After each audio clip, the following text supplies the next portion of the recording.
শিবিরের যে কার্যক্রম আমরা দেখছি, ওদেরকে তো আর ওই সন্ত্রাসী বলার কোনো সুযোগ নেই। তারা বরং শিক্ষিত, ভদ্র, নম্র।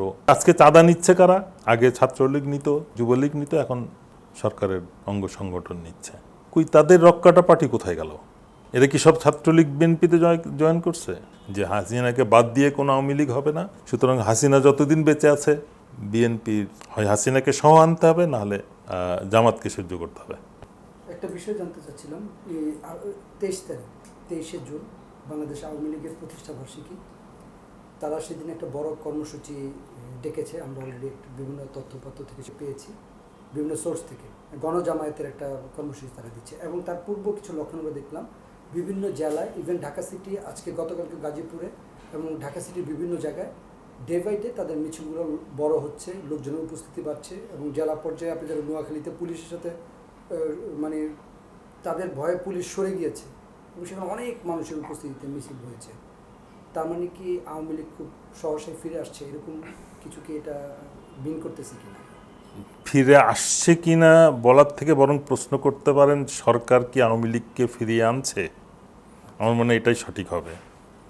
কিন্তু ইন্টারেস্টিং বিষয় যেটা আমরা খেয়াল করছি সেটা যে নোয়াখালীতে বলি, ছাত্রদল বা যুবদলকে যারা পেটাচ্ছে তারা ছাত্রলীগ। অন্য অন্য জায়গায় বিএনপির যারা মার খাচ্ছে তারা ছাত্রলীগ। কিন্তু হওয়ার কথা ছিল উল্টা। আমরা যাদেরকে রক কাটা বলে গালি দেই, ছাত্র শিবির, তাদের তো এগুলো করার কথা। কিন্তু আমরা গত 2 দিন আগে দেখলাম ছাত্র শিবিরের আন্তর্জাতিক সম্পাদক, সহকারী সম্পাদক সে গুম হলো এবং আহত, সিরিয়াসলি ইনজুর্ড অবস্থায় তাকে উদ্ধার করা হলো। কই তাদের রক্ষাটা পার্টি কোথায় গেল? এরা কি সব ছাত্রলীগ বিএনপিতে জয়েন করছে? এই বিষয়গুলো কিন্তু মানুষ ওই পুরনো ন্যারেটিভ আর কাজে আসবে না। এবং যেটা ছাত্র শিবিরের যে কার্যক্রম আমরা দেখছি, ওই ওদেরকে তো আর ওই সন্ত্রাসী বলার কোনো সুযোগ নেই।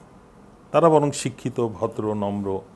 বিভিন্ন বিশ্ববিদ্যালয়ে তারা যে প্রমাণ রাখতে পেরেছে অদ্যাবধি, পুরো দৃষ্টিভঙ্গিটাই তো পাল্টিয়ে যাচ্ছে। কিন্তু আজকে চাঁদা নিচ্ছে কারা? আগে ছাত্রলীগ নিত, যুবলীগ নিত, এখন সরকারের অঙ্গ সংগঠন নিচ্ছে। দ্বিতীয় যে জায়গাটা, যে তাহলে আওয়ামী লীগের ফেরার সম্ভাবনা কতটুকু আপনি মনে করেন?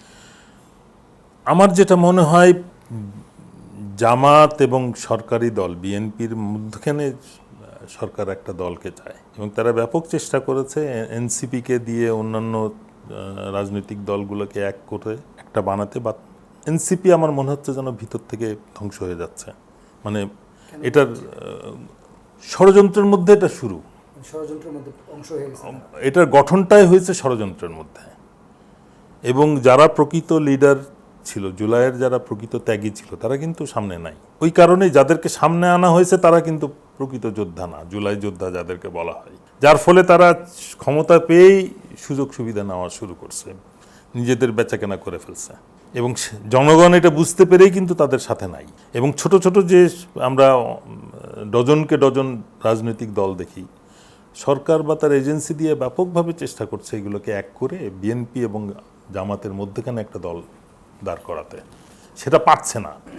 সেই কারণে আমার মনে হয় সরকার চাচ্ছে একটা refined Awami League sort of thing, হাসিনাকে বাদ দিয়ে একটা আওয়ামী লীগকে আনতে, যেটার রিয়াকশান হিসেবে হাসিনা তার লোকজন দিয়ে এই ফেনীতে বা বিভিন্ন জায়গায় যে পিরাপিটি করতেছে, যে হাসিনাকে বাদ দিয়ে কোনো আওয়ামী লীগ হবে না। তার যে অবসরের যে চিন্তা ছিল সেটাও সে বাদ দিয়েছে, ঘোষণা দিয়েছে যে আমি অবসর নিচ্ছি না। সুতরাং হাসিনা যতদিন বেঁচে আছে বিএনপির এই ঝামেলা সহ্য করতে হবে, হয় হাসিনাকে সহ আনতে হবে, নাহলে জামাতকে সহ্য করতে হবে।